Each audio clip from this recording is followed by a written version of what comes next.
السلام عليكم ورحمة الله. بسم الله الرحمن الرحيم. الحمد لله الذي هدانا لهذا وما كنا لنهتدي لولا أن هدانا الله.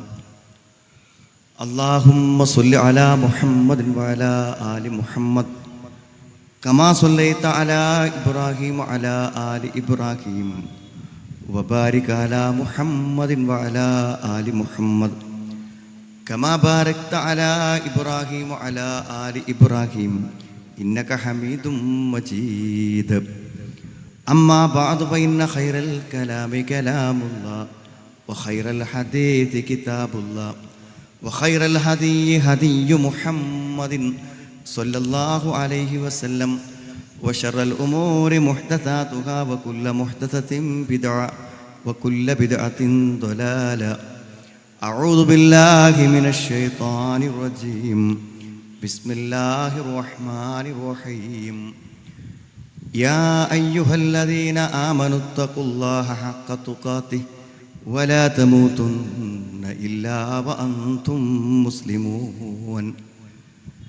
بسم الله الرحمن الرحيم. والعصر إن الإنسان لفي خسر إلا الذين آمنوا وعملوا الصالحات وتواصوا بالحق وتواصوا بالصبر. സ്നേഹമുള്ള സഹോദരി സഹോദരന്മാരെ, സത്യവിശ്വാസികളെ, സത്യവിശ്വാസിനികളെ, അള്ളാഹുവിനെ സൂക്ഷിച്ചുകൊണ്ട് ജീവിക്കണമെന്നും എന്നെയും നിങ്ങളെയും ഞാൻ ഓർമ്മപ്പെടുത്തുകയാണ്. ആലപ്പുഴ ജില്ലയുടെ ഫാമിലി കോൺഫറൻസിനു കൂടെ സാക്ഷിയാകാൻ അള്ളാഹു അപാരമായൊരു സൗഭാഗ്യം നൽകിയ ഒരു സന്ദർഭത്തിലാണ് ഞാൻ നിങ്ങളെ അഭിസംബോധന ചെയ്യുന്നത്. അത്യധികമായ സന്തോഷത്തോടുകൂടെയാണ് കഴിഞ്ഞ ഫാമിലി കോൺഫറൻസുകളെ അല്ലെങ്കിൽ അതിൻ്റെ ഓർമ്മകൾ ഈ സദസ്സ് കാണുമ്പോൾ മനസ്സിലൂടെ കടന്നു പോകുന്നത്. കുടുംബ സമ്മേളനമാണ് ഇവിടെ നടന്നുകൊണ്ടിരിക്കുന്നത്. കുടുംബത്തെക്കുറിച്ച് പറയുന്നത് കൊണ്ടാണോ നമ്മൾ കുടുംബ സമ്മേളനം എന്ന് വിളിച്ചത്, അതോ കുടുംബങ്ങളെല്ലാം ഒത്തുചേരുന്നത് കൊണ്ടാണോ നമ്മൾ കുടുംബ സമ്മേളനമെന്ന് വിളിച്ചത്? ഒരുപക്ഷെ നിങ്ങൾക്ക് സംശയമുണ്ടാകും. നമ്മളെല്ലാം ഒരേ ആദർശത്തിലും ഒരേ മതത്തിലും ഒരേ ആശയത്തിലും വിശ്വസിക്കുന്നത് കൊണ്ട് തന്നെ തീർച്ചയായും വിശ്വാസത്തിലും കർമ്മങ്ങളിലും പ്രബോധനത്തിലും ഒരു കുടുംബമാണ്. ആ കുടുംബമെന്ന് പറയുന്ന വിശാലമായ ഒരു സന്തോഷം യഥാർത്ഥത്തിൽ ഇവിടെ ഒത്തുചേരുമ്പോഴുണ്ട്.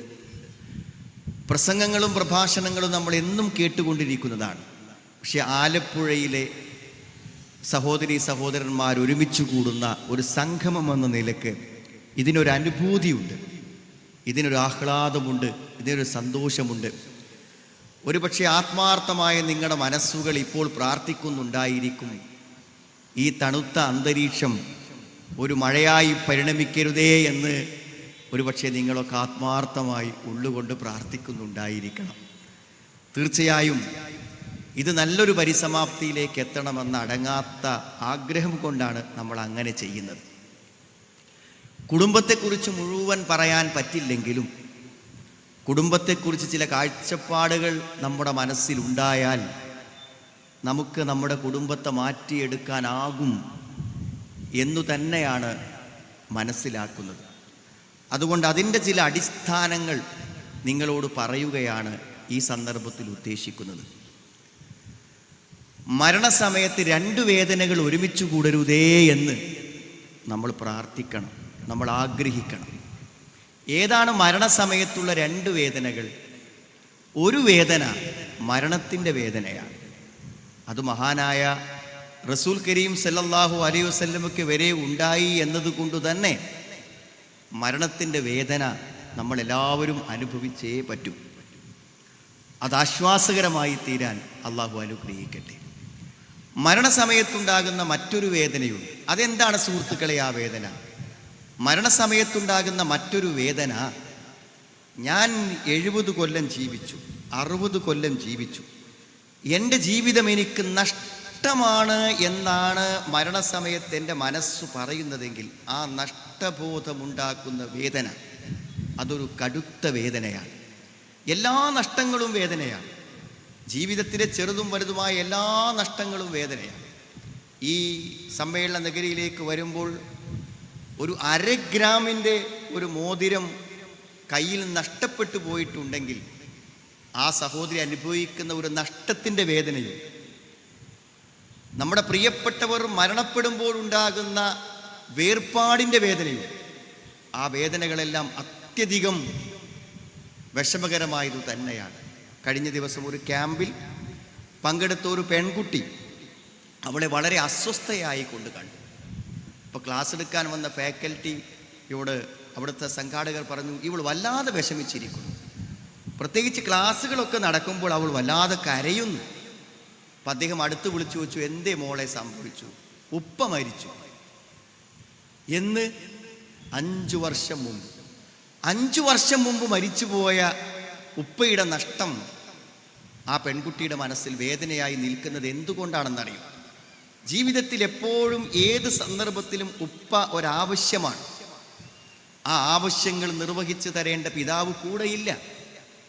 ആ മുഖം കാണാനോ ആ വാപ്പയോടൊപ്പം ചേർന്ന് നിൽക്കാനോ പറ്റില്ലെന്ന വേദന 5 കൊല്ലം കൊണ്ട് അവൾക്ക് മാറിയില്ല.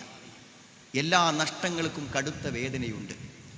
അതുകൊണ്ട് സഹോദരി സഹോദരന്മാരെ, ധാരാളം പണവും സമയവും ആയുസ്സും കിട്ടിയിട്ടും ഈ ജീവിതം നഷ്ടമാണെന്ന് മരണസമയത്ത് അറിയുമ്പോഴുണ്ടാകുന്ന കഠിനമായൊരു വേദനയും, അത് നഷ്ടപ്പെടാതിരിക്കാൻ, മരിക്കുമ്പോൾ ഞാൻ എൻ്റെ ജീവിതം കൊണ്ട് നേടിയിട്ടുണ്ട് എന്ന് നമുക്ക് മനസ്സമാധാനമുണ്ടാകുവാൻ നമ്മൾ പരിശ്രമിക്കണം.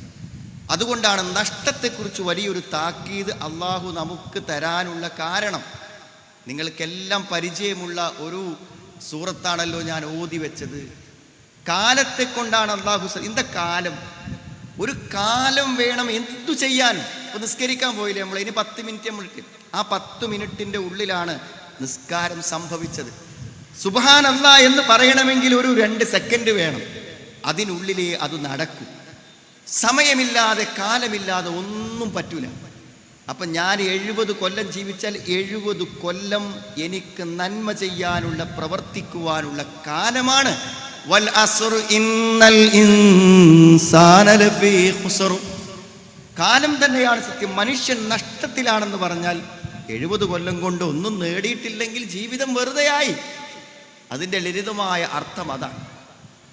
ഇതൊരു വലിയ സത്യമാണ് സുഹൃത്തുക്കൾ. നമ്മൾ വല്ലാതെ ബുദ്ധിമുട്ടുന്നുണ്ട് ജീവിക്കാൻ. എല്ലാവരും നല്ല ഇടങ്ങേറായിട്ട് ജീവിക്കണം, ബുദ്ധിമുട്ടിയിട്ടാണ് ജീവിക്കണത്. ഒരു പ്രവാസിയായ പിതാവിനെ കുറിച്ച് ആലോചിച്ച് നോക്കും നിങ്ങൾ. അയാളിപ്പോൾ എന്തിനാണ് അവിടെ ജീവിക്കണത്? അയാളുടെ ചെലവ് കഴിഞ്ഞ് പോകാനല്ല, കുടുംബത്തിന് വേണ്ടിയാണ് അയാൾ കഷ്ടപ്പെടുന്നത്. എത്ര വലിയ പ്രയാസമാണ്. ഞാൻ ഇന്നൊരു ഇത് കണ്ടു, അതിൽ ഒരു പ്രവാസി പറയാണ്, ഞാൻ നാട്ടിൽ പോവാണ്. അപ്പം അദ്ദേഹത്തോട് സുഹൃത്തുക്കളൊക്കെ ചോദിക്കണേ, എന്ത് ഇത്ര നല്ല ബിസിനസ്സും കാര്യമൊക്കെ ഇവിടെ നടക്കുന്ന സമയത്ത് അതൊക്കെ ഒഴിവാക്കി നീ നാട്ടിൽ പോവുക? നല്ലോണം ആലോചിച്ചിട്ടാണ് പോണത്. നാട്ടിൽ ചെന്നാൽ ഒരു പരിപാടി നടക്കൂല കേട്ടോ. പിന്നെ അവസാനം ഖേദിക്കും. എന്തൊക്കെ പറയുമ്പോൾ അദ്ദേഹം പറഞ്ഞു, രോഗം വരുന്നതിന് മുമ്പ്, മയ്യത്താകുന്നതിന് മുമ്പ്, ആരോഗ്യം നഷ്ടപ്പെടുന്നതിന് മുമ്പ് നാട്ടിൽ പോയാലല്ലേ നാട്ടിൽ കുറച്ച് ജീവിക്കാൻ പറ്റുള്ളൂ. അതുകൊണ്ട് പോവുകയാണ്, തീരുമാനിച്ചു കഴിഞ്ഞു എന്നാണ്. ആലോചിച്ച് നോക്ക് നിങ്ങൾ, കുടുംബത്തിന് വേണ്ടി അവസാനം മയ്യത്തായി വിമാനത്തിൽ തിരിച്ചു വന്ന എത്രയെത്ര പ്രവാസികളുണ്ട്. അവരെന്തിനാണ് ബുദ്ധിമുട്ടിയത്? ആ റൂമിൽ, ആ ഇടുങ്ങിയ റൂമിൽ ആ ഭക്ഷണം കഴിക്കാതെ എന്തിനാ ബുദ്ധിമുട്ടിയത്? ഈ ജീവിതത്തിന് വേണ്ടിയാണ് ബുദ്ധിമുട്ടിയത്. സ്ത്രീകളെക്കുറിച്ച് പറയുമ്പോൾ നമ്മൾ പറയും, 18 വയസ്സ് വരെ വീട്ടിൽ ഉമ്മാനെയും വാപ്പനെയും സഹായിക്കാൻ വേണ്ടി കഷ്ടപ്പെട്ടു. ഒരു വിവാഹം കഴിഞ്ഞാൽ ഒരു വീട്ടിലെ മുഴുവൻ ജോലികളും ചെയ്ത് വിശ്രമമില്ലാതെ, ഉറക്കമില്ലാതെ, ഭക്ഷണമില്ലാതെ കഷ്ടപ്പെട്ടു. എന്നാൽ പിന്നെ വിശ്രമമുണ്ടോ? പിന്നെ കുട്ടികളും പേരക്കുട്ടികളൊക്കെ ആകുമ്പോൾ അവരെ നോക്കി പിന്നെ ജീവിക്കണം. അപ്പം സത്യത്തിൽ വിശ്രമമില്ലാത്തൊരു ജീവിതമാണ് ആണിനും പെണ്ണിനും ഒക്കെ ഉള്ളത്. എത്ര വലിയ ഭാരമേറിയ ജോലികളാണ് നമ്മൾ നിർവഹിക്കുന്നത് സുഹൃത്തുക്കളെ. ഇതൊക്കെ നമ്മൾ നിർവഹിച്ച് മുന്നോട്ട് പോയിട്ട് അവസാനം മരിച്ചു പോകുമ്പോൾ ഈ ജീവിതം കൊണ്ട് എന്ത് തൻ്റെ പരലോകത്തിന് വേണ്ടി നേടി എന്ന് ചിന്തിക്കുമ്പോഴാണ് യഥാർത്ഥത്തിൽ നമ്മളെ സംബന്ധിച്ചിടത്തോളം ഒരു പ്രശ്നമായി മാറുന്നത്. അതുകൊണ്ട് ഞാൻ നിങ്ങളോട് പറയുന്നത്, കുടുംബം കൊണ്ടാണ് നമ്മുടെ നന്മകളിൽ മിക്കതും നമ്മൾ സമ്പാദിക്കുന്നത്, നമ്മുടെ കുടുംബജീവിതം കൊണ്ടാണ്. അതുകൊണ്ട് ആ കുടുംബജീവിതത്തെ നന്നാക്കി കൊണ്ടുപോകാൻ കഴിയാതെ നമുക്ക് നന്മയുടെ ഒരു ലോകത്ത് ജീവിക്കാൻ പറ്റില്ല. ഞാൻ എപ്പോഴും ചിന്തിക്കുന്ന ഒരു കാര്യമാണ്, ഈ ഭാര്യയും ഭർത്താവും തമ്മിൽ എങ്ങനെ പ്രശ്നം ഉണ്ടാവുന്നത്? ഒരിക്കലും ഉണ്ടാവാൻ പാടില്ല. കഴിച്ചും പ്രൊഫഷണലായിട്ടുള്ള ഡോക്ടറും ഒരു എൻജിനീയറുമായിട്ടുള്ള ഭാര്യ ഭർത്താക്കന്മാർ വന്ന് അവരുടെ ജീവിതത്തിൻ്റെ പരാജയം പറഞ്ഞ് അവസാനം ഭാര്യ കുട്ടിനെടുത്ത് പോകാൻ തീരുമാനിച്ചൊരു ഘട്ടത്തിലാണ് വരുന്നത്. അപ്പോൾ ഞാൻ ചോദിച്ചറിഞ്ഞപ്പോൾ അവർ കുറേ പ്രശ്നങ്ങൾ പറഞ്ഞു, കുറേ കല്യാണ സമയത്തുള്ള പെണ്ണ് കാണാൻ വന്നത് മുതലുള്ള കഥകൾ പറഞ്ഞു. ഞാൻ അവരോട് പറഞ്ഞു, ഇങ്ങൾക്ക് രണ്ടുപേർക്കും അങ്ങോട്ടും ഇങ്ങോട്ടും ഇഷ്ടമുണ്ടെങ്കിൽ ഇതൊന്നും ഉണ്ടാവില്ല, നിങ്ങൾ ഈ പറഞ്ഞ ഒരു പ്രശ്നം ഉണ്ടാവില്ല. ഞാൻ വെറുതെ പറയണല്ല. ക്ലാസ് കഴിഞ്ഞ്, പെൺകുട്ടികൾക്കുള്ള ക്ലാസ് കഴിഞ്ഞ് പുറത്തു വന്നപ്പോൾ ഓരോ പെൺകുട്ടികൾ വന്ന് ഓരോ പ്രശ്നങ്ങൾ പറഞ്ഞപ്പോൾ ഒരു പെൺകുട്ടി വ്യത്യസ്തമായ ഒരു പ്രശ്നം പറഞ്ഞു. അവളെന്താ പറഞ്ഞതറിയോ? ഞാനിങ്ങനെ ഏതോ ഒരു ദീനിയായൊരു പ്രോഗ്രാം നടക്കുന്ന സമയത്ത് അവിടെ വന്ന ഒരു പയ്യനെ, നല്ലൊരു ഇസ്ലാമിക ഡ്രസ്സിലൊക്കെ വന്ന ഒരു പയ്യനെ ഞാനൊന്ന് ശ്രദ്ധിച്ചു. അപ്പോൾ എനിക്ക് അവനെ കണ്ടപ്പോൾ ഒരു ഇഷ്ടം തോന്നി. ദൂരെ നിന്നിങ്ങനെ കാണുകയാണ്, ആരാന്ന് പോലും അറിയില്ല, ഒരു ഇഷ്ടം തോന്നി. പിന്നെ ഞാൻ അവനോടൊരു മെസ്സേജ് അയച്ചിട്ടില്ല, അവനെ ഞാൻ കണ്ടിട്ടില്ല, അവനോടൊന്നും സംസാരിച്ചിട്ടില്ല. പക്ഷെ ആ ഇഷ്ടം എന്നെ വല്ലാതെ എൻ്റെ മനസ്സിന് തളർത്തിക്കളയും. എനിക്കൊന്നിനും പറ്റണില്ല, വായിക്കാൻ പറ്റില്ല, പഠിക്കാൻ പറ്റുന്നില്ല. അപ്പോൾ എനിക്ക് അങ്ങനെ ഒരു ഇഷ്ടം തോന്നിപ്പോയതിന് എനിക്ക് കുറ്റമുണ്ടാകുമോ എന്നാണ് ആ നിഷ്കളങ്കയായ ഒരു ഹൈസ്കൂൾ വിദ്യാർത്ഥിയായ പെൺകുട്ടി ചോദിക്കുന്നത്. അപ്പോൾ ഞാൻ ചിന്തിച്ചു, പടച്ചോനെ, ഒരു സെക്കൻഡ് നേരം ഇങ്ങനെ ഒന്ന് കണ്ടപ്പോഴത്തേക്കും ഒരാണും പെണ്ണും തമ്മിൽ ഇത്ര വലിയ ശക്തമായ, അവൾ ഒരു പക്ഷേ ഒരു ദീർഘകാലമായ പ്രേമത്തിൻ്റെ നിരാശയിൽ കിടക്കുന്ന ഒരു പെൺകുട്ടിയെക്കാളും അങ്ങേയറ്റത്തെ വിഷാദത്തോടെ, മനപ്രയാസത്തോടെ, കണ്ണിൽ വെള്ളം നിറച്ച് ആകെ സങ്കടപ്പെട്ട് പറയുമ്പോൾ എത്രയുണ്ട് സുഹൃത്തുക്കൾ. അങ്ങനത്തെ ഒരു ഭാര്യയാണ് നിങ്ങളുടെ ഭാര്യയെങ്കിൽ, അങ്ങനത്തെ ഒരു ഇഷ്ടം നിങ്ങളുടെ ഭർത്താവിനോടുണ്ടെങ്കിൽ സുഹൃത്തുക്കൾ എന്തെങ്കിലും പ്രശ്നം ഉണ്ടാവും. ഞാൻ ചിന്തിക്കുന്നത്, ഈ 10, 20, 30 ഒക്കെ ഒരു കൊല്ലം ജീവിച്ചിട്ട് എന്തിനാണ് ആ ഇഷ്ടം ഉണ്ടാവാത്തത്? നമ്മുടെ ആ ഇഷ്ടമില്ലാതെ നമ്മൾ ജീവിച്ചാൽ നമ്മുടെ ജീവിതത്തിൽ നമുക്കൊരു നന്മയും ഉണ്ടാക്കാൻ പറ്റില്ല. കാരണം അങ്ങനത്തെ ഒരു ഇഷ്ടത്തുമ്മയാണ് അള്ളാഹു ഒരു കുടുംബത്തെ നിർമ്മിക്കുന്നത്. അതൊരു അത്ഭുതമാണ്. വല്ലൈലി ഇദാ യഗ്ശ വന്നഹാരി ഇദാ തജല്ല വമാ ഖലഖൻ ദകറ വൽ ഉൻസ. ആകാശം എന്താ അത്ഭുതമാണ് സുഹൃത്തുക്കളെ, സൂര്യൻ എന്താ അത്ഭുതമാണ്, നക്ഷത്രങ്ങൾ എന്താ അത്ഭുതമാണ്, ഈ പ്രപഞ്ചം എന്താ അത്ഭുതമാണ്, രാത്രി എന്താ അത്ഭുതമാണ്, പകൽ അതേപോലെ ഒരു അത്ഭുതമാണ് ആണും പെണ്ണും എന്നാണ് അള്ളാഹു പറയണത്. ആണിനെയും പെണ്ണിനെയും സൃഷ്ടിച്ച ആ മഹൽ ശക്തി തന്നെയാണ് സത്യം എന്ന് പറഞ്ഞാൽ എന്താ, അതിനേക്കാളും വലിയൊരു അത്ഭുതമില്ല. ആ സ്നേഹം കണ്ട് നമ്മൾ അമ്പരന്ന് പോകും. ഒരു നിലക്കും ജീവിതത്തിൽ എപ്പോഴെങ്കിലും ഒരു ശാരീരിക ബന്ധമോ മാനസിക ബന്ധമോ ഒരു സാധ്യമല്ലാതെ ബോധം കെട്ട് 3, 4 കൊല്ലം കിടക്കുന്ന ഭർത്താവിനെ പരിചരിക്കുകയാണ്. അയാൾ കാണുന്നു പോലുമില്ല, അയാളെ തൊടുമ്പോൾ അറിയണ പോലുമില്ല. എന്നിട്ട് സ്നേഹത്തോടെ എവിടെയും പോകാതെ മരിച്ച പോലെ കിടക്കുന്ന ആ ഭർത്താവിനെ തലോടി തുടച്ചു കൊടുത്ത് ആ മിഴിയാത്ത കണ്ണുകളും അടഞ്ഞുപോയ ബോധത്തിന് മുന്നിൽ നിൽക്കുന്ന ആ പെണ്ണിനെ എന്താ കിട്ടുക? അതൊരു സ്നേഹമാണ് സുഹൃത്തുക്കൾ, അത് വല്ലാത്തൊരു സ്നേഹം. ആ സ്നേഹത്തിൽ നിന്നാണ് ഒരു കുടുംബം ഉണ്ടാകുന്നത്. വമിൻ ആയാതിഹി അൻ ഖലഖ ലക്കും മിൻ അൻഫുസികും അസ്വാജ ലിതസ്കുനു ഇലൈഹ. അല്ലാഹ് നമുക്ക് വേണ്ടി സൃഷ്ടിച്ച് തന്നതാണ് ഒരാണിനെ, ഒരു പെണ്ണിനെ. അതിലാണ് നമ്മുടെ സമാധാനം, അതിലാണ് നമ്മുടെ ശാന്തി. ജീവിതത്തിൻ്റെ എല്ലാ നന്മകളും നമുക്ക് നേടാൻ ഈ കുടുംബം കൊണ്ട് പറ്റും. നഷ്ടമില്ലാത്തൊരു ജീവിതം, നഷ്ടപ്പെടാതിരിക്കാൻ അള്ളാഹ് പറഞ്ഞ ഒന്നാമത്തെ പരിഹാരം എന്താ? ഈമാനാണ്. ഒന്നാമത്തെ പരിഹാരം വിശ്വാസമാണ്. സുഹൃത്തുക്കളെ, വിശ്വാസം വളരെ പ്രധാനം. വിശ്വാസം എന്ന് പറയുമ്പോൾ ഞാൻ മലക്കുള്ള വിശ്വാസം അല്ലാഹ് എല്ലാം ഉണ്ട്. പക്ഷെ അതിലൊരു കാര്യം ഞാൻ മാത്രമാണ്, വിശ്വാസത്തിലെ ഏറ്റവും പ്രധാനപ്പെട്ട ഒരു കാര്യം എന്ന് പറഞ്ഞാൽ എന്താ അറിയോ? അല്ലാഹുവും റസൂലും ഒരു കാര്യം പറഞ്ഞാൽ അവിടെ നിൽക്കുക. അതിന് നമുക്ക് പറ്റണം. അതിന് നമ്മൾ പറ്റുമ്പോൾ മാത്രമേ നമ്മൾ വിശ്വാസിയാവുള്ളൂ. ഇന്നമൽ മുഅ്മിനൂനല്ലദീന ആമനൂ ബില്ലാഹി വറസൂലി തുമ്മ ലം യർതാബു വജാഹദൂ ബിഅംവാലിഹിം വഅൻഫുസിഹിം ഫീ സബീലില്ലാഹ് ഉലൈക ഹുമുസ് സാദിഖൂൻ. അവർ മാത്രമാണ് വിശ്വാസികൾ. അല്ലാഹുവിലും റസൂലിലും വിശ്വസിക്കുക, പിന്നെ അതിലൊരു സംശയം ഉണ്ടാവരുത്. അല്ല പറഞ്ഞോ, അല്ല പറഞ്ഞാൽ അതങ്ങനെ തന്നെ വിശ്വസിക്കും. നബി സ്വല്ലല്ലാഹു അലൈഹി വസല്ലം സഹീഹായി വന്നിട്ടുണ്ടോ ഒരു ഹദീസ്, അതിൽ പിന്നെ ഒരു ഡൗട്ടില്ല. ഞാനൊന്ന് ചിന്തിക്കട്ടെ, ഞാനൊന്ന് ആലോചിക്കട്ടെ എന്നില്ല, അത് അങ്ങനെ തന്നെ വിശ്വസിക്കും. സുഹൃത്തുക്കളെ, കുടുംബത്തിൽ അതാണ് പുലരേണ്ടത്. അല്ല പറഞ്ഞോ റസൂൽ പറഞ്ഞോ അവിടെ നിൽക്കാൻ നമ്മൾ പഠിച്ചാൽ നമ്മുടെ കുടുംബം ഇസ്ലാമികമാകും. എനിക്ക് സങ്കടം തോന്നി, ഒരു ആൾ എന്നെ വിളിച്ചു. അദ്ദേഹം അടുത്ത കാലത്ത് ദീനിലേക്ക് മാറി വന്ന, ഇത് മുസ്ലിം തന്നെയാണ്, പക്ഷെ ഇസ്ലാമികമായ കാര്യങ്ങൾ അടുത്ത കാലത്ത് മനസ്സിലാക്കി. അപ്പം മനസ്സിലാക്കുന്നത് വരെ അദ്ദേഹം എന്ത് ചെയ്തു പറയുന്നത്, നല്ല സമ്പന്നനാണ്, ഭാര്യ മക്കളൊക്കെ അയാൾ നന്നായി ജീവിതം ആസ്വദിപ്പിച്ചു. നിസ്കാരമില്ല, നോമ്പില്ല, ഒരു പരിപാടിയില്ല, ഏറ്റവും നല്ല ഡ്രസ്സും സിനിമയും യാത്രയും ടൂറുമായിട്ട് ആസ്വദിപ്പിച്ചു. പിന്നെ അയാളുടെ മനസ്സ് മാറി, അയാൾ നല്ലൊരു വിശ്വാസിയായി. ഇപ്പം അയാൾക്ക് അയാളുടെ ഭാര്യയും മക്കളേക്ക് ഒന്ന് മാറ്റിയെടുക്കണം. പക്ഷെ ഭാര്യയും മക്കളും വേണം തരും, ഞങ്ങളെ സ്വാതന്ത്ര്യത്തിൽ നിങ്ങൾ ഇടപെടരുത്, നിങ്ങൾക്ക് എങ്ങനെ വേണം ജീവിക്കാം, ഞങ്ങൾ ഒരു കാര്യം ഉപദേശിക്കാൻ വരണ്ടെന്ന്. അയാൾ കരയാണ്. ഞാൻ വെറുതെ പറയാം, സത്യസന്ധമായിട്ട് അയാൾ കരയാണ്. എൻ്റെ ഭാര്യ തലയിൽ ഒരു തട്ടമിട്ട് കിട്ടാൻ നിങ്ങൾക്ക് എന്തു പറഞ്ഞുതരാൻ പറ്റും? പൂർണ്ണമായും അവളുടെ ആശയമനുസരിച്ചാണ് മക്കൾ ജീവിക്കുന്നത്, അവരെ മാറ്റിക്കൊണ്ടുവരാൻ എന്ത് പറ്റുന്നതാണ്? സുഹൃത്തുക്കൾ, ഇതൊരു വലിയൊരു പ്രശ്നമാണ്. കാരണം അവിടെ ആ തട്ടമിടണം എന്നത് ആരെ കൽപ്പനയാണ്?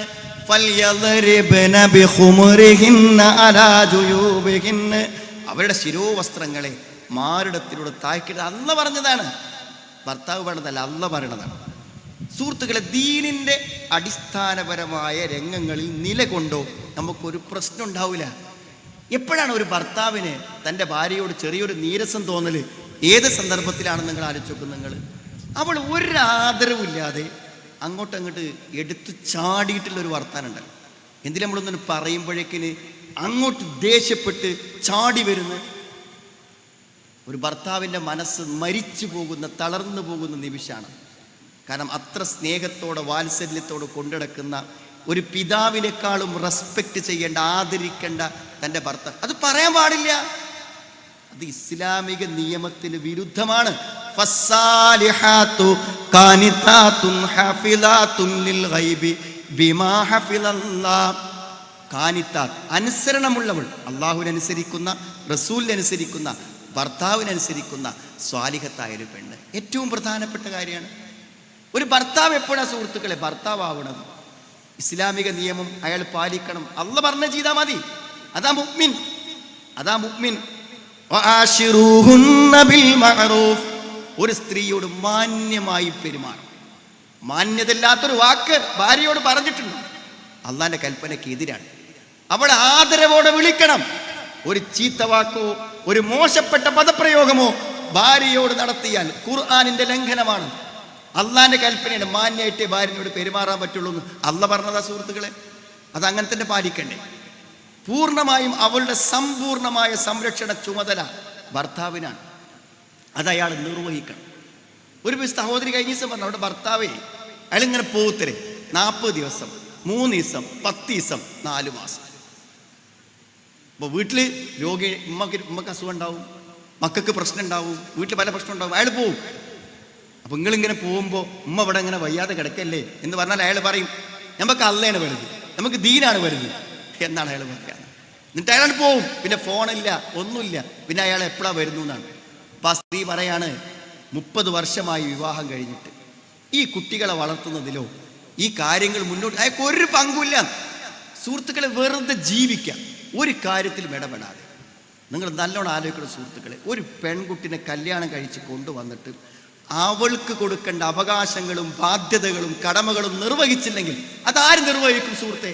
ഒരു ഭർത്താവ് കൊടുക്കേണ്ട സ്നേഹം നിങ്ങൾ കൊടുത്തില്ലെങ്കിൽ ആര് കൊടുക്കും? ഒരു ഭർത്താവിന്റെ കൈ തലോടുമ്പോൾ കിട്ടുന്ന സുഖം നിങ്ങളുടെ കൈത്തണ്ടയിൽ നിന്ന് കിട്ടിയില്ലെങ്കിൽ അവൾക്ക് എവിടെ നിന്ന് കിട്ടും? നിങ്ങൾ ചേർത്ത് പിടിച്ചുറങ്ങുമ്പോൾ അവൾക്ക് കിട്ടുന്ന ആനന്ദം അവൾക്ക് ആര് നൽകും? ആരും നൽകൂല. അത് കൊടുത്തില്ലെങ്കിൽ ചോദിക്കുന്ന ആളെ. അതാണ് മുഅ്മിൻ എന്ന് പറഞ്ഞാൽ. ഞാൻ വിശ്വാസിയാണ്, ഞാൻ പടച്ചവനോട് മറുപടി പറയേണ്ടി വരും. വല്ലദീനഹും ലിഅമാനാതിഹിം വഅഹ്ദിഹിം റാഊൻ വല്ലദീന ഹും ബിശഹാദാതിഹിം ഖായിമൂൻ. നിസ്കരിക്കും, മുഖ്യസ്ഥാനങ്ങളെ സൂക്ഷിക്കും, സമ്പത്തിൽ നിന്ന് അവകാശങ്ങൾ കൊടുക്കും എന്നൊക്കെ പറഞ്ഞിട്ട് അല്ലാഹ് മആരിജ് സൂറത്തിൽ എന്താ പറഞ്ഞത്? അമാനത്ത് നിർവഹിക്കും. പൊന്നു സുഹൃത്തെ, വിവാഹം കഴിച്ച ആളാണോ നീ? നിന്റെ ഭാര്യ നിന്നിൽ നിന്ന് മാന്യമായി കിട്ടേണ്ട കാര്യങ്ങൾ കിട്ടാത്തതിന്റെ വേദനയുമായിട്ടാണ് അവൾ ജീവിക്കുന്നതെങ്കിൽ നാളെ പടച്ചവനോട് മറുപടി പറഞ്ഞിട്ടേ പോകാൻ പറ്റുള്ളൂ. കാരണം എന്താ അറിയും? ഒരു കരാറാണ്. ബിശഹാദാതിഹിം ഖായിമൂൻ. ആ നിക്കാഹിന്റെ സദസ്സിൽ 2 സാക്ഷിയെ നിർത്തി വിലപ്പെട്ടൊരു മഹർ തന്ന് കൈപിടിച്ച് ഞാൻ ഏറ്റെടുത്തു എന്ന് അല്ലാഹുവിന്റെ നാമത്തിൽ പറഞ്ഞതാണ്.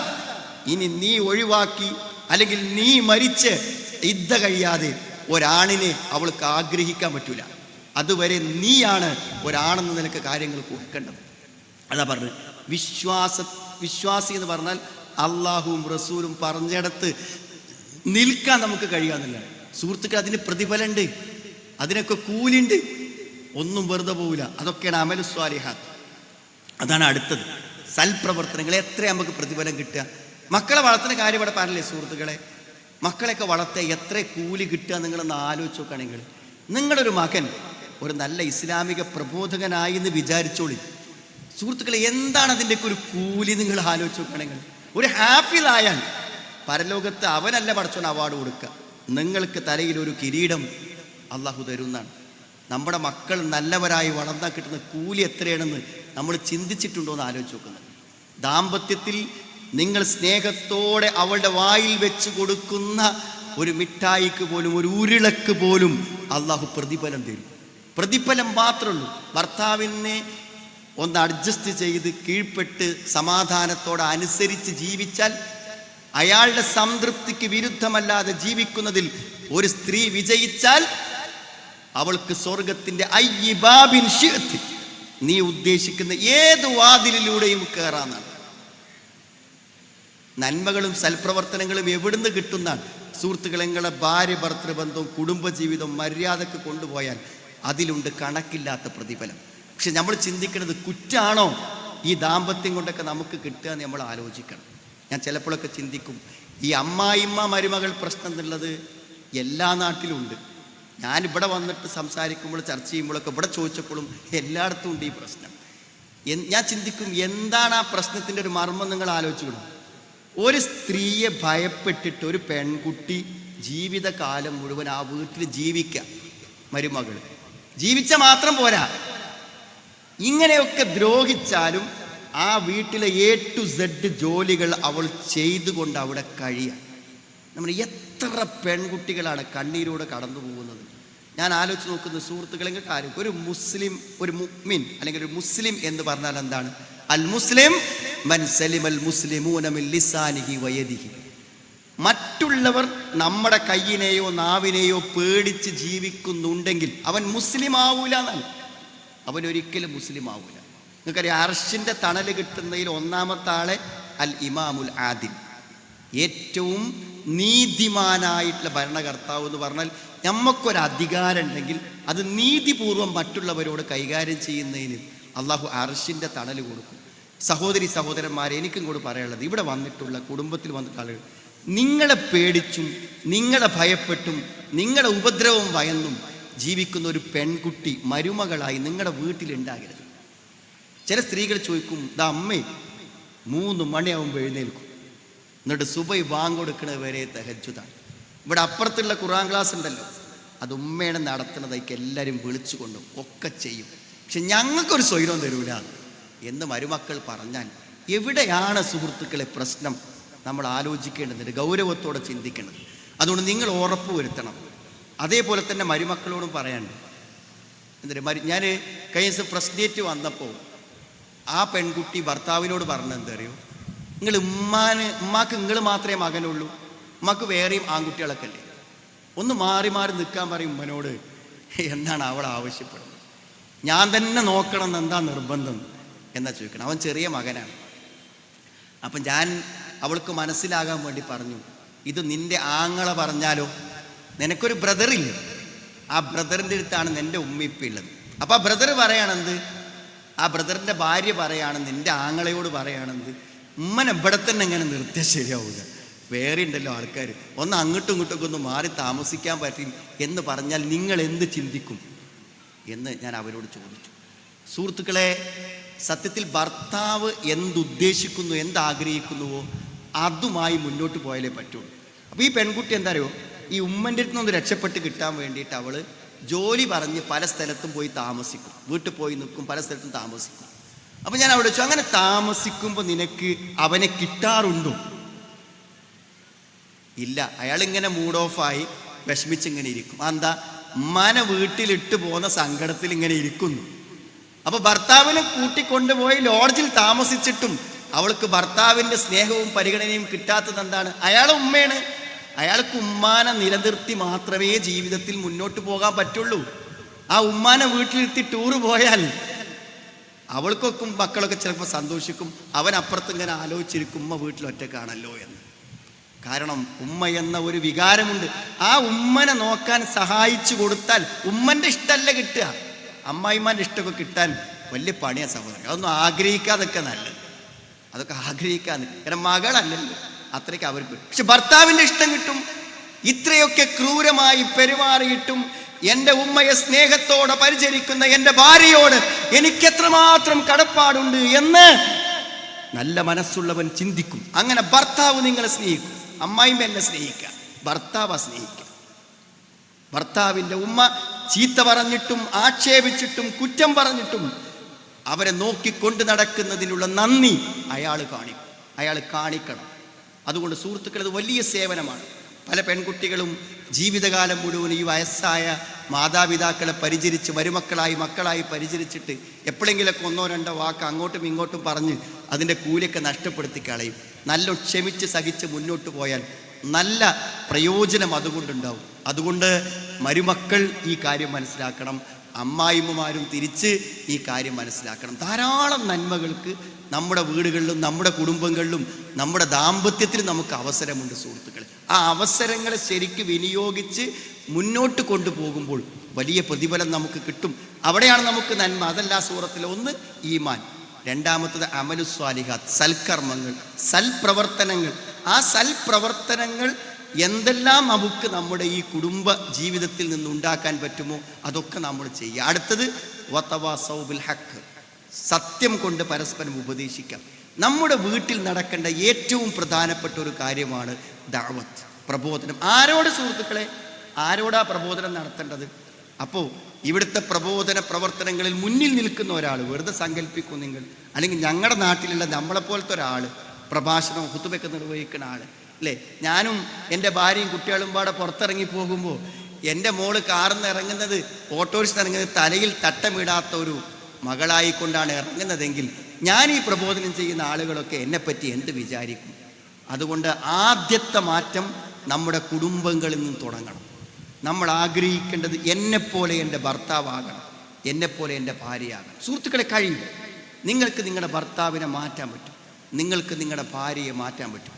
എനിക്ക് തോന്നുന്നത് നമ്മുടെ പീസ് റേഡിയോയിലൊക്കെ ഏറ്റവും അധികം ആളുകൾ ആവശ്യപ്പെടുന്ന കാര്യം, എൻ്റെ ഭർത്താവ് നിസ്കരിക്കൂല, എങ്ങനെ ഭർത്താവിനെ കൊണ്ട് നിസ്കരിപ്പിക്കാം, എങ്ങനെ എൻ്റെ ഭാര്യനെ ഇസ്ലാമികമാക്കാം എന്ന് ചോദിക്കുന്നുണ്ട്. അത് വതവാസൗ ബിൽ ഹഖാണ്, സത്യം കൊണ്ടുള്ള ഉപദേശം നമുക്ക് പറ്റും. പക്ഷേ സഹോദരിമാരെ വേണമെങ്കിൽ ഭർത്താവിനെ ഉപദേശിക്കുമ്പോൾ ശ്രദ്ധിക്കേണ്ട ഒരു കാര്യം എന്ന് പറഞ്ഞാൽ, നിങ്ങളുടെ മക്കൾ നിങ്ങളെ ഉപദേശിച്ചാൽ എങ്ങനെ ഉണ്ടാവും? നിങ്ങൾക്ക് നിങ്ങളുടെ മോളോ നിങ്ങളുടെ മോനോ നിങ്ങളെ ഉപദേശിക്കണം, മങ്ങളെ ഡ്രസ്സ് ശരിയില്ല, നിങ്ങൾ പുറത്തിറങ്ങുമ്പോൾ ഈ ബ്ലൗസ് ഇട്ട് പോകാൻ പറ്റില്ല, ഈ സാരി എടുത്ത് പോകാൻ പറ്റില്ല, എങ്ങനെയൊക്കെ പറഞ്ഞാൽ നിങ്ങൾക്ക് എന്ത് തോന്നും?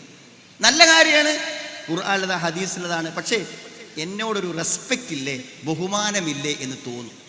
ഇതേപോലെ തന്നെ ഭർത്താവിനും എന്ത് ചെയ്യും? മാനസികമായി തോന്നും, എന്നോടൊരു ബഹുമാനം കാണിക്കുന്നില്ല. അപ്പോൾ പറയുന്നതിനൊരു ശൈലിയുണ്ട്. ഈ ശൈലികൾ തെറ്റിപ്പോയാലുള്ളൊരു പ്രശ്നം തരങ്ങൾ നേരെ വിപരീത ഫലം ഉണ്ടാകും, നേരെ എതിർഫലമാണ് ഉണ്ടാവുക. അതുകൊണ്ട് വളരെ സ്നേഹത്തോടു കൂടെ നിന്നിട്ട് കാര്യങ്ങളെ ബോധ്യപ്പെടുത്താൻ സാധിച്ചാൽ അതിന് വലിയ മാറ്റം ഉണ്ടാകും. അതിത്രേ ഉള്ളൂ. നമുക്കൊരു കാര്യം മനസ്സിലായാൽ ആ മനസ്സിലായ കാര്യം നമ്മൾ അതേ ഭാഷയിൽ അതേ സന്തോഷത്തിൽ നമ്മുടെ ഭാര്യയോട് പറയണം, ഭർത്താവിനോട് പറയണം. അത് പറയും. അതേപോലെ തന്നെ ഏറ്റവും പ്രധാനപ്പെട്ട ഒരു കാര്യം, നിങ്ങൾ ഒന്നിച്ച് പോയി ദീൻ്റെ കാര്യങ്ങൾ പഠിക്കണം. ഒന്നിച്ച് പോയി ഭാര്യയും ഭർത്താവും ഒന്നിച്ച് പോയിട്ട് ഏതെങ്കിലും ഒരു ക്ലാസ്സിൽ ആഴ്ചക്ക് ഖുർആൻ ഹദീസ് ലേണിംഗ് സ്കൂളിലോ അറ്റൻഡ് ചെയ്യണം. എന്നിട്ട് ദീൻ്റെ കാര്യങ്ങൾ അന്യോന്യം എന്ത് ചെയ്യണം, ചർച്ച ചെയ്യണം, പഠിക്കണം. ഞാൻ എപ്പോഴും ചിന്തിക്കുന്നത്, നമ്മുടെ ദുർബലതകൾ ഏറ്റവും നന്നായി അറിയുന്ന ആളാരാരെങ്കിൽ ഭാര്യയാണ്. എന്തെങ്കിലും വേണ്ടാത്തരങ്ങൾ ഉണ്ടെങ്കിൽ അത് ഭാര്യ മനസ്സിലാക്കും.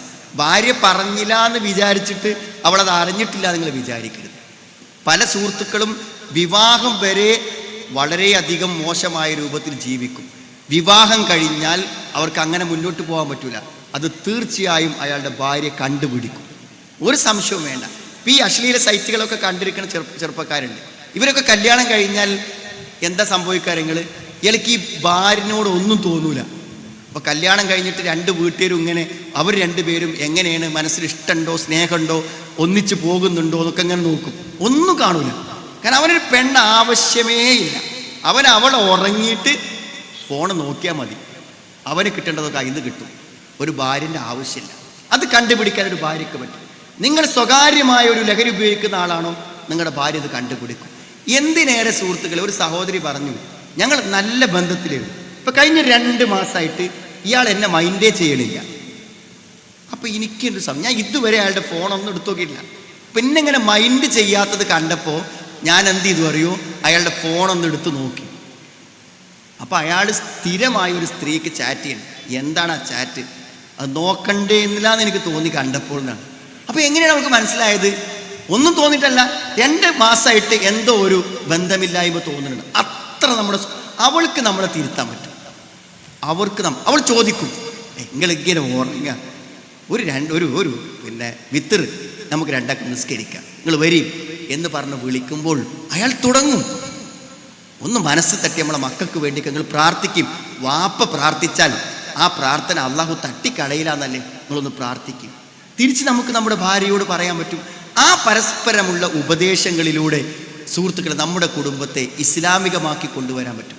മക്കളെ കാര്യം വളരെ പ്രധാനമാണ്. ഇവിടെ ജൗഹർ സാറ് പറഞ്ഞു, മക്കളെ കാര്യത്തിൽ സുഹൃത്തുക്കളെ നല്ല ശ്രദ്ധ വേണം. ഞാൻ ഏറ്റവും പ്രധാനമായിട്ട് വേണം തരും, മക്കൾ നരകത്തിലാണെങ്കിൽ നമ്മൾ അതിൻ്റെ ഉത്തരവാദികളാണെന്നാണ് ഖുർആൻ പറയണത്. നമ്മൾ രക്ഷപ്പെടുക. നമ്മുടെ മക്കൾ നരകത്തിൽ പോകുന്നുണ്ടെങ്കിൽ നമ്മൾ ഉത്തരവാദികളാണ്. നമ്മൾ നരകത്തിൽ പോകുന്നുണ്ടെങ്കിൽ നമ്മൾ ഉത്തരവാദികളാണോ? എങ്കിൽ മക്കൾ നരകത്തിൽ പോകുന്നെങ്കിലും ഉത്തരവാദികളാണ്. അതായത് തന്നെ കിട്ടും. യാ അയ്യുഹല്ലദീന ആമനൂ ഖു അൻഫുസകും വഅഹ്ലീകും നാറാ.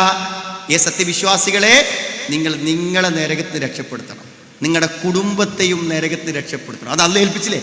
ഞാൻ എന്നെ നരകത്തിൽ നിന്ന് രക്ഷപ്പെടുത്തുന്ന പോലെ എൻ്റെ കടമയാണ് എൻ്റെ കുടുംബത്തെ രക്ഷപ്പെടുത്തുക. എന്നിട്ട് അള്ളാഹ് നരകത്തെക്കുറിച്ചാണ് പറഞ്ഞു തരുന്നത്. നിങ്ങൾ അത്ര നിസ്സാരമായി കാണേണ്ട ഒന്നല്ല നരകം. വഖൂദുഹന്നാസു വൽ ഹിജാറ, മനുഷ്യരെയും കല്ലുകളെയുമാണ് അതിൽ കത്തിക്കപ്പെടുന്നത്. അലൈഹാ മലായികത്തുൻ ഗിലാദുൻ ശിദാദ് ലാ യഅ്സൂനല്ലാഹ മാ അമറഹും വയഫ്അലൂന മാ യുഅ്മറൂൻ. മലക്കുകൾ കാവലുണ്ട്. അവിടുന്ന് നിങ്ങൾക്കൊന്നും ചെയ്യാൻ പറ്റില്ല. അവിടുന്ന് മകനെ നരകത്തിൽ കണ്ടാൽ, മകളെ നരകത്തിൽ കണ്ടാൽ നിങ്ങൾക്കൊന്നും ചെയ്യാൻ പറ്റില്ല. ഇവിടുന്ന് രക്ഷപ്പെടുത്തിക്കൊള്ളുന്ന സുഹൃത്തുക്കൾ, അതൊരു നിർബന്ധ ബാധ്യതയാണ്. ഞാൻ ചോദിക്കും, നമ്മൾ അങ്ങനത്തെ ഒരു ബാധ്യത നിർവഹിക്കുന്നുണ്ടോ എന്ന് ആത്മാർത്ഥമായിട്ടൊന്ന് ആലോചിക്കും നിങ്ങൾ. ഒരു സഹോദരി ഇപ്പോൾ കഴിഞ്ഞ ദിവസം എന്നോട് ചോദിച്ചൊരു ചോദ്യമാണ്. മോള് അവളിപ്പോൾ +2 കഴിഞ്ഞ് 1 വർഷം റിപ്പീറ്റിന് പോയി. അവസാനം അവള് ഈ പരീക്ഷ എഴുതി ഒരു MBBS കിട്ടും എന്ന ഉറപ്പിലിരിക്കണം. അവൾക്ക് അത്രയും നന്നായി പരീക്ഷ എഴുതിയിട്ടുണ്ട്. പക്ഷെ എനിക്ക് അവളെ ഒരു മെഡിക്കൽ കോളേജിലേക്ക് വിടാൻ പേടിയാണ്. കാരണം എന്താ അറിയോ, അവൾ ആ കോച്ചിങ്ങിന് പോയ 1 കൊല്ലം കൊണ്ട് അവളെ തട്ട ഒഴിവാക്കി, നിസ്കാരം ഒഴിവാക്കി, എല്ലാം ഒഴിവാക്കി. ഇനി എനിക്ക് എങ്ങനെയാണ് ഞാൻ അവളെ ധൈര്യസമേതം ഒരു മെഡിക്കൽ കോളേജിലേക്ക് പറഞ്ഞയക്കും? എനിക്ക് ബേജാറാണ്. നിങ്ങൾ എന്തെങ്കിലും ഒരു വഴി പറഞ്ഞു തരും. പല പ്രാവശ്യം ഫോൺ വിളിച്ചിട്ടാണ് അവർ ബന്ധപ്പെട്ടത്. അപ്പം ഞാനിങ്ങനെ ചിന്തിച്ചൊരു കാര്യം എന്താ വെച്ചാൽ, അവരെന്നെ വിളിക്കുന്ന സമയത്ത് ഞാൻ പെൺകുട്ടികൾക്കുള്ള നമ്മുടെ വിസ്ഡം ഗേൾസ് സംഘടിപ്പിച്ച അവിടെ വിഷൻ റെസിഡൻഷ്യൽ ക്യാമ്പ്, പെൺകുട്ടികൾക്കുള്ള ക്യാമ്പിൽ ഒരു 2-3 മണിക്കൂർ ക്ലാസ് എടുത്തിട്ട് വന്ന ഒരു സമയത്താണ്. അപ്പോൾ ആ ക്ലാസ്സിൽ എനിക്കുണ്ടായ ഒരു അനുഭവം എന്താ വെച്ചാൽ, ക്ലാസ്സിൽ കുട്ടികൾ കുറേ ചോദ്യങ്ങൾ ചോദിച്ചു, അതിനൊക്കെ മറുപടി പറഞ്ഞു. അത് കഴിഞ്ഞപ്പോൾ കുറച്ച് കുട്ടികൾ എന്ത് ചെയ്തു വെച്ചാൽ എൻ്റെ അടുത്ത് പേഴ്സണലായിട്ട് വന്നു. അപ്പോൾ ആ പേഴ്സണലായിട്ട് വന്ന കുട്ടികളിൽ ഒരു 4 കുട്ടികളോളം ആ ക്ലാസ് കഴിഞ്ഞപ്പോൾ അവർ അഫെയർ, പ്രേമമുണ്ട് അവർക്ക്, അത് അവസാനിപ്പിച്ചു. ഇനി ആ പയ്യനോട് ഇത് അവസാനിപ്പിച്ചു എന്ന് എങ്ങനെയാണ് പറയാം എന്ന സംശയം ചോദിക്കാനാണ് 2-3-4 കുട്ടികൾ വന്നു. അപ്പം അതിൽ വന്ന ആ കുട്ടികളുടെ മനം മാറ്റം അതൊരു അത്ഭുതകരമായ മാറ്റം തന്നെ. അപ്പം ആ മാറ്റം കണ്ടപ്പോൾ ഞാൻ ഈ സഹോദരിയോട് പറഞ്ഞു, നിങ്ങൾ 1 കൊല്ലം കോച്ചിങ്ങിന് വിട്ടില്ലേ, അല്ലെ, 1 കൊല്ലം ഡിഗ്രി നിർത്തിവെച്ച് +2 കഴിഞ്ഞ കുട്ടീനെ റിപ്പീറ്റിന് വിട്ടില്ലേ നിങ്ങൾ? എന്നാൽ 3 ദിവസത്തെ ക്യാമ്പിന്, ദീന് പഠിക്കാൻ ഒരു 3 ദിവസത്തെ ക്യാമ്പിന് ഒരു 3000 റുപ്യ കൊടുത്തിട്ട് കൊണ്ടാക്കാൻ എവിടെ സ്ഥലമുള്ളത് നിങ്ങൾ അന്വേഷിച്ചു? ഞാൻ ഇപ്പോൾ ഒരു ക്യാമ്പ് കഴിഞ്ഞ് വരികയാണ്. അവിടെ 60 പെൺകുട്ടികളുണ്ട്. അവരുടെ രക്ഷിതാക്കൾ ഫീസ് കൊടുത്ത് അവരെ താമസിപ്പിച്ച് അവരുടെ ജീവിതത്തിൽ അത്ഭുതകരമായ മാറ്റങ്ങൾ സംഭവിക്കുന്നു. സുഹൃത്തുക്കളെ, ഞാൻ ആത്മാർത്ഥമായി ചോദിക്കണം, നിങ്ങളുടെ കുട്ടികളിൽ മതപരമായ മാറ്റമുണ്ടാകാൻ വേണ്ടി നിങ്ങൾ ചിലവഴിച്ച പൈസ എത്രയാണ്? നിങ്ങൾ അവരെ കൊണ്ടു ചെന്നാക്കിയ കോഴ്സ് ഏതാണ്? അവരാരിൽ നിന്നാണ് ഇത് പഠിച്ചത്? ഈ ചോദ്യത്തിന് ഉത്തരമില്ലെങ്കിൽ ബോധപൂർവം നമ്മുടെ കുട്ടികളുടെ മാറ്റത്തിന് വേണ്ടി നമ്മളൊരു പരിശ്രമം നടത്തിയിട്ടില്ല എന്ന് വേണം പറയാൻ. നമ്മൾ മറുപടി പറയേണ്ടിയില്ലേ സുഹൃത്തുക്കളെ? പരലോകത്ത് നമ്മൾ മറുപടി പറയേണ്ടി വരും. നമ്മൾ കുട്ടികൾ വഴിതെറ്റിപ്പോകുമ്പോൾ മാത്രം പറയേണ്ട ഒന്നല്ല നമ്മൾ. വാപ്പ പറഞ്ഞു കൊണ്ടുപോയി ആക്കണ്ട, കണ്ണെത്താത്ത ദൂരത്താണ്, ബാംഗ്ലൂരിലാണ്, ഒരു പെൺകുട്ടി ഒറ്റക്കാണ്, പോയ പ്രശ്നമാണ്. ഉമ്മക്ക് നിർബന്ധം അവൾ നേഴ്സാവണം, കൊണ്ടേയാക്കി. മാസങ്ങൾ മുഴുവനായില്ല സുഹൃത്തുക്കളെ. അവിടുത്തെ ഒരു ലഹരി വിതരണക്കാരനുമായി പരിചയപ്പെട്ട് അവൾ എറണാകുളത്ത് ഒരു ഹോട്ടലിലെത്തി. മനസ്സിലായില്ലേ? അവൾക്ക് അവൻ മതി, അവൾക്ക് നേഴ്സാവണ്ട, കോഴ്സ് വേണ്ട, അവൻ മതി. കൊണ്ടുപോരാൻ വേണ്ടി ചെന്ന് വിളിച്ചപ്പോൾ സ്റ്റേഷനിലെത്തി. SI പല നിലക്കും ഉപദേശിച്ചു കൊടുത്തു, ഞാൻ ഇവൻ്റെ കൂടെ നിൽക്കും എന്നാ പറഞ്ഞു. അവസാനം അവൻ്റെ ആവശ്യങ്ങൾ കഴിഞ്ഞപ്പോൾ അവന് റൂമിൽ നിന്ന് ഇറക്കി വിട്ടു. ആലോചിച്ച് നോക്കൂ നിങ്ങൾ, മകൾ ഡോക്ടറാകണം, നേഴ്സാവണം, ഒക്കെ ആയിക്കോട്ടെ സുഹൃത്തുക്കളെ. എവിടെ പോയാലും നിങ്ങളുടെ മകളും നിങ്ങളുടെ മകനും ആ ദീനിൻ്റെയും വിശ്വാസത്തിൻ്റെയും പശ്ചാത്തലത്തിൽ നിൽക്കുമോ? റൂമിൽ മദ്യക്കുപ്പിയുമായി സുഹൃത്തുക്കൾ വരുമ്പോൾ ഞാൻ ഇപ്പോൾ വരാം എന്ന് പറഞ്ഞവൻ പുറത്തിറങ്ങുമോ? ഇനി ഈ ഹോസ്റ്റലിൽ താമസമില്ലെന്ന് തീരുമാനിച്ച് തൊട്ടടുത്തൊരു റൂമിലേക്ക് അവൻ മാറുമോ? അതിനുള്ളൊരു മനസ്സ് അവൻ്റെ മനസ്സിൻ്റെ ഉള്ളിൽ വേണം.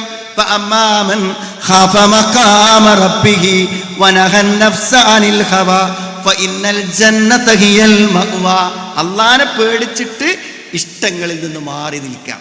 ഈ മനസ്സ് നമ്മുടെ കുട്ടികൾക്കുണ്ടാക്കാതെ ഇന്നത്തെ കാലത്ത് നമ്മുടെ കുട്ടികളെ നിലനിർത്താൻ നമുക്ക് പറ്റില്ല. എനിക്കുറപ്പുണ്ട് നമ്മുടെ കുട്ടികൾക്ക് ആ മനസ്സുണ്ട് സുഹൃത്തുക്കളെ. ഒരിക്കലും നന്നാകില്ല എന്ന് പറഞ്ഞ് കൊണ്ടുവരുന്ന കുട്ടികളോട് ഒന്ന് അടുത്തിരുന്ന് സംസാരിച്ചാൽ അത്ര നല്ലൊരു കുട്ടി ഇല്ലാന്ന് നമുക്ക് ചിലപ്പോൾ തോന്നും. അത്ര വലിയ മാറ്റമാണ് മനസ്സ് തട്ടുമ്പോൾ അവർക്കുണ്ടാവുന്നത്. ഇത് നമ്മൾ നിർവഹിക്കേണ്ട ദഅവത്താണ്. നാട്ടിലുള്ള പ്രബോധനം നിർവഹിക്കണം സുഹൃത്തുക്കളെ. ഈ മഹാസമ്മേളനം നിങ്ങൾ സംഘടിപ്പിച്ചില്ലേ, ഇതൊക്കെ വലിയ കാര്യമാണ്. ഇത് നിങ്ങൾ തുടരും വേണം. പക്ഷെ നിങ്ങളുടെ വീട്ടിൽ തൗഹീദില്ലാത്ത, ദീനില്ലാത്ത, അള്ളാഹിനെക്കുറിച്ച് ഓർമ്മയില്ലാത്ത, ദീനിൻ്റെ അച്ചടക്കമില്ലാത്ത ഒരാൾ ഉണ്ടാവില്ലെന്ന് നിങ്ങൾ ഉറപ്പ് വരുത്തണം. അടുത്തത് എന്താ പറഞ്ഞത്? നമുക്ക് നന്മകൾ സമ്പാദിക്കാൻ, ജീവൻ നഷ്ടത്തിലാകാൻ അള്ളാഹു പറഞ്ഞ വാക്കെന്താണ്? വതവാസൗ ബിസ്സബ്ർ, ക്ഷമയാണ്. ഇത് വലിയ കാര്യം സുഹൃത്തുക്കൾ. ഞാൻ ചിലപ്പോൾ നിങ്ങളോട് ചോദിക്കുകയാണ്, എല്ലാ പ്രശ്നവും പരിഹരിക്കാൻ പറ്റുമെന്ന് വെറുതെ പറയണം. എല്ലാ പ്രശ്നവും പരിഹരിക്കാൻ പറ്റും? എല്ലാ പ്രശ്നവും പരിഹരിക്കാൻ പറ്റില്ല. നമുക്ക് പരിഹരിക്കാൻ പറ്റാത്ത പ്രശ്നങ്ങൾ ജീവിതത്തിൽ ഉണ്ടാകാം. അതിപ്പോൾ എന്താ നമുക്ക് ചെയ്യാൻ പറ്റുക? അത് അങ്ങനെ ഒരു പ്രശ്നം അള്ളാഹ് എനിക്ക് തന്നിട്ടുണ്ട് എന്ന് നമ്മൾ അംഗീകരിച്ച് ഉൾക്കൊണ്ട് പ്രതിഫലം ആഗ്രഹിച്ച് ജീവിക്കുക, അല്ലേ? അതല്ലേ പറ്റുള്ളൂ. വയസ്സാകാതെ ഇവൊക്കെ പരിഹരിച്ചു, എല്ലാം പരിഹരിച്ചു. വയസ്സാകണത് വേണ്ട നിൽക്കാൻ ആർക്കെങ്കിലും പറ്റും? വയസ്സാകും, 70, 80 ആവും, 80, 90 ആകും, നമ്മൾ അവശരാകും, നടക്കാൻ പറ്റാത്തതൊക്കെ പരിഹരിക്കാം, ക്ഷമിക്കാനേ പറ്റുള്ളൂ. അപ്പോൾ ഒരു മുട്ടുവേദന വരുമ്പോഴേക്കിന്, കാലുവേദന വരുമ്പോഴേക്കിന്, ക്ഷീണം വരുമ്പോഴേക്കിന്, ഒരു 70, 80 വയസ്സായി കഴിഞ്ഞാൽ അതിനൊക്കെ ഞാൻ ഡോക്ടർക്ക് പോവാ, ഈ ഡോക്ടർക്ക് പോവാ. ഡോക്ടർക്ക് പോകണ്ടെന്നല്ല, പ്രായമാകുമ്പോൾ കുറച്ചൊക്കെ ഇങ്ങനെ ഉണ്ടാകും എന്ന് നമ്മൾ ഉൾക്കൊണ്ടില്ലെങ്കിൽ അവരെ കൊണ്ട് ബുദ്ധിമുട്ടാണ്. അവർക്ക് തന്നെ ജീവിച്ച് മുന്നോട്ട് പോകാൻ പറ്റൂല. നമ്മൾ കുറച്ചൊക്കെ എൻ്റെ ജീവിതത്തിൻ്റെ ഭാഗമായി ഉണ്ടാകും. അങ്ങനെയാണ് ജീവിതം. കുല്ലു നഫ്സിൻ ദാഇഖത്തുൽ മൗത്ത് വനബ്ലൂകും ബിശ്ശർരി വൽ ഖൈരി ഫിത്ന. നിങ്ങളെ നന്മ കൊണ്ടും അതേപോലെ തന്നെ തിന്മ കൊണ്ടും ഞാൻ പരീക്ഷിച്ചു കൊണ്ടിരിക്കുന്നതാണ്. അതാണ് ജീവിതം.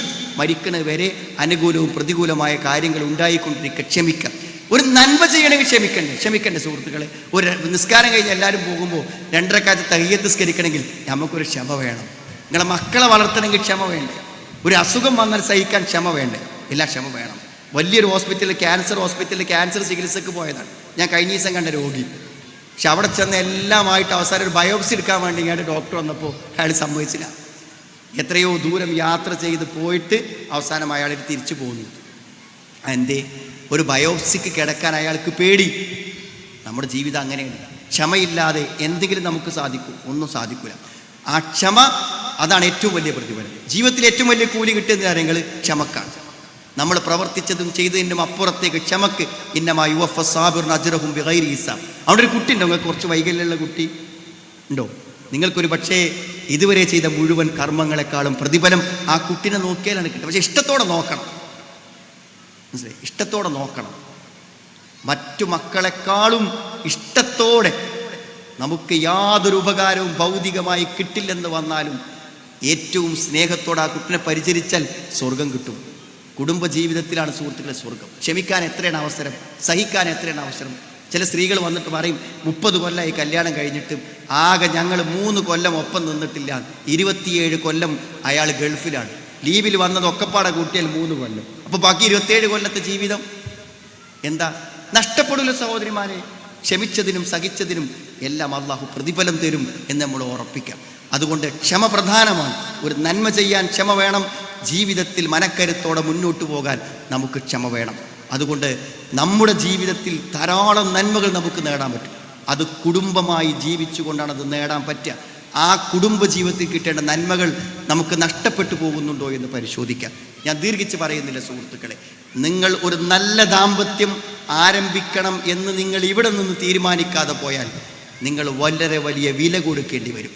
ഇന്ന് പോരുമ്പോഴും വണ്ടിയിൽ തർക്കിച്ചാണ് നിങ്ങൾ ഇങ്ങോട്ടേക്ക് വന്നതെങ്കിൽ, ഇന്നലെ രാത്രിയും ഉറങ്ങിയത് നിങ്ങൾ വഴക്കടിച്ചാണെങ്കിൽ, എനിക്ക് നിങ്ങളോട് പറയാനുള്ളത്, ഇന്നത്തെ ഫാമിലി കോൺഫറൻസിൽ മനസ്സടുപ്പമുള്ളൊരു പുതിയ ജീവിതത്തിന് നിങ്ങൾ തീരുമാനിച്ചില്ലെങ്കിൽ നിങ്ങൾക്ക് വരാൻ പോകുന്ന ഏറ്റവും വലിയ നഷ്ടം, നിങ്ങളുടെ മകൾ നിങ്ങളോട് പറയും എനിക്ക് കല്യാണം വേണ്ട.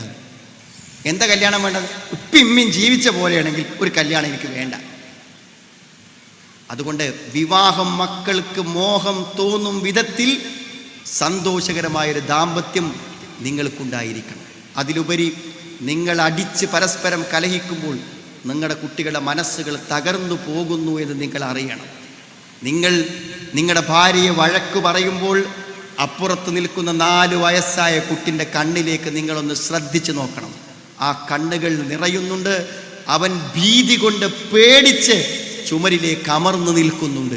അങ്ങനെ എത്ര നാൾ നമ്മുടെ കുട്ടികൾ ഭയന്നു മാറി നിന്നിട്ടുണ്ട് നമ്മുടെ കലഹം കണ്ട്. സുഹൃത്തുക്കളെ, നല്ല വാക്ക് പറഞ്ഞും സ്നേഹിച്ചും പരസ്പരം ചേർത്ത് പിടിച്ചും സ്നേഹത്തോടെ മുന്നോട്ട് പോകുമ്പോൾ അതിലാണ് സന്തോഷം. റബ്ബന ഹബ് ലനാ മിൻ അസ്വാജിനാ വദുർരിയാതിനാ ഖുർറത അയ്ൻ. സന്തോഷം കിട്ടണോ? അത് മക്കളിൽ നിന്ന് കിട്ടുള്ളൂ, ഭർത്താവിൽ നിന്ന് കിട്ടുള്ളൂ, ഭാര്യയിൽ നിന്ന് കിട്ടുള്ളൂ. അവിടെ നിന്ന് സന്തോഷം നേടാൻ കഴിയാത്തവൻ ഈ ഭൂമിയിലെ ഏറ്റവും വലിയ സന്തോഷം നഷ്ടപ്പെട്ടവനാണ്. ഖൈറു മതാഇ ദുനിയ അൽ മർഅതു സാലിഹ. നല്ലൊരു സ്ത്രീയിൽ നിന്ന് കിട്ടുന്ന സുഖം ഈ ലോകത്തെ മറ്റൊരു വസ്തുവിൽ നിന്നും മനുഷ്യൻ ആർജിക്കുക സാധ്യമല്ല. ഇനി സുഹൃത്തുക്കളെ, അവസാനമായി ചോദിക്കൂ, വിവാഹം കഴിച്ച ഞാൻ എൻ്റെ ഭാര്യയിൽ നിന്ന് അനുഭവിച്ചു, വിവാഹം കഴിച്ച ഞാൻ എൻ്റെ ഭർത്താവിനെ എനിക്ക് അനുഭവിക്കാനായോ എന്ന് ആത്മാർത്ഥമായി ചോദിക്കുക. നമ്മുടെ ഫാമിലി കോൺഫറൻസ് അവസാനിക്കുമ്പോൾ മാതൃകാപരമായ ഒരു ജീവിതം നമ്മുടെ മക്കൾക്ക് കാണിച്ചു കൊടുക്കാൻ, ഭാവി തലമുറയ്ക്ക് വിവാഹത്തിൻ്റെ നല്ല മാതൃകകൾ സൃഷ്ടിക്കാൻ, നല്ല മനക്കരുത്തും ബുദ്ധിയുമുള്ള മനസ്സമാധാനമുള്ള കുട്ടികൾ നമ്മുടെ വീടിൻ്റെ സമാധാന സന്തോഷാന്തരീക്ഷത്തിൽ വളർന്നുണ്ടാകാൻ നമ്മളൊരു മാറ്റത്തിന് തീരുമാനിക്കണം എന്നാണ് ഈ സന്ദർഭത്തിൽ പറയാനുള്ളത്. നമ്മുടെ കുടുംബപരമായ ചർച്ചകളും കാര്യങ്ങളും എല്ലാം നമ്മുടെ റേഡിയോയിലും പീസ് റേഡിയോയിൽ എല്ലാ ചൊവ്വാഴ്ചയും ലൈവ് ഉണ്ട്. അതേപോലെ തന്നെ സ്നേഹക്കൂട് എന്ന് പറയുന്ന പൊതുവായ പരിപാടികളുണ്ട്. ധാരാളം സംരംഭങ്ങൾ, നമ്മുടെ കുടുംബ സമ്മേളനങ്ങളുടെ ക്ലാസ്സുകൾ എല്ലാം ഉണ്ട്. നിങ്ങളതെല്ലാം അറ്റൻഡ് ചെയ്യുകയും അതിലൂടെ മുന്നോട്ട് പോവുകയും ചെയ്യണമെന്ന് പറയാണ്. സമ്മേളനത്തെക്കുറിച്ചൊരു വാക്ക് പറഞ്ഞാൽ നിർത്തുകയാണ്. ഇത് സുഹൃത്തുക്കളൊരു വിജയമാണ്. ഇത്രയും ആളുകളെ ഈ ആലപ്പുഴ ജില്ലയിൽ ഒരുമിച്ച് കൂടി ഒരു സമ്മേളനം സംഘടിപ്പിച്ചത് തീർച്ചയായും നിങ്ങളുടെ സംഘാടനത്തിൻ്റെ ദീനിയായ പ്രവർത്തനത്തിൻ്റെ ഒരു വലിയ മികവാണ്. അള്ളാഹു സ്വീകരിക്കട്ടെ. എനിക്കൊന്ന് പറയാനുണ്ട്. ആലപ്പുഴ ജില്ലയിൽ നിങ്ങളൊന്ന് കൈകോർത്ത് പിടിച്ചാൽ മുഴുവൻ വീടുകളിലും നിങ്ങൾക്ക് പീസ് റേഡിയോ എത്തിക്കാനാകും. നിങ്ങളത് എത്തിക്കണം. പീസ് റേഡിയോ ഇൻസ്റ്റാൾ ചെയ്ത് കൊടുത്താൽ തീർച്ചയായും അതൊരു മാറ്റമായിരിക്കും. ഈ കുടുംബ സമ്മേളനം എല്ലാ കുടുംബങ്ങളിലേക്കും ദഅവത്തുമായി പോകുവാനുള്ളൊരു ആവേശം കൂടെ നമുക്ക് ഈ സമ്മേളനം പ്രദാനം ചെയ്യുമ്പോഴാണ് നമ്മുടെ സമ്മേളനം വിജയിക്കുന്നത്. വിസ്ഡം ഇസ്ലാമിക് ഓർഗനൈസേഷൻ നിങ്ങളുടെ കൂടെയുണ്ട് ഏത് സന്ദർഭത്തിൽ. അതുകൊണ്ട് ഈ ജില്ല എല്ലാം മറന്ന് സുഹൃത്തുക്കളെ, എല്ലാം മറന്ന് നമ്മുടെ ലക്ഷ്യം ഈ നാടിൻ്റെ ദീനിയായ മാറ്റമാണ്. അതിന് നിങ്ങൾ കൈകോർത്ത് യുവാക്കളും ചെറുപ്പക്കാരും സ്ത്രീകളും എല്ലാവരും ഒന്നിച്ചു നിന്ന് ഒരു പുതിയ പ്രബോധന പ്രവർത്തനങ്ങൾക്ക് ആവേശത്തോടെ മുന്നോട്ട് പോവാൻ ഈ സമ്മേളനം നിമിത്തമാകട്ടെ എന്ന് ആഗ്രഹിച്ചുകൊണ്ടും പ്രാർത്ഥിച്ചുകൊണ്ടും ഞാൻ എൻ്റെ വാക്കുകൾ അവസാനിപ്പിക്കുന്നു. അസ്സലാമു അലൈക്കും വറഹ്മത്തുള്ളാഹി.